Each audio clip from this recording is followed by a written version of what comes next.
सिकंदर जैसे व्यक्ति के बारे में हम क्या कह सकते हैं।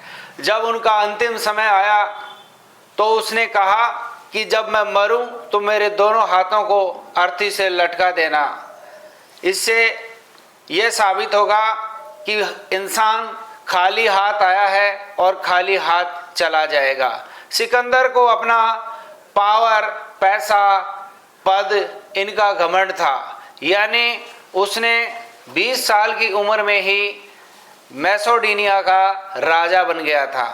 वह व्यक्ति था जो विश्व विजेता बनना चाहता था। उसकी विश्व विजेता की चाहत ने कई लोगों की जान ले ली, खास तौर से उसके दोस्तों की, उसके रिश्तेदारों की। लेकिन जब उसका अंतिम समय आया तो उसने सोचा कि मैंने अपने जीवन में कुछ नहीं कमाया, काश मैं अपने जीवन में दया, संयम रखता।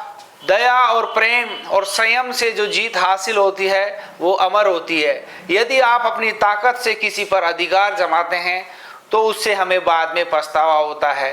तो आज हम बात कर रहे हैं सिकंदर के बारे में। सिकंदर के बारे में कहा जाता है कि जो जीता वही सिकंदर।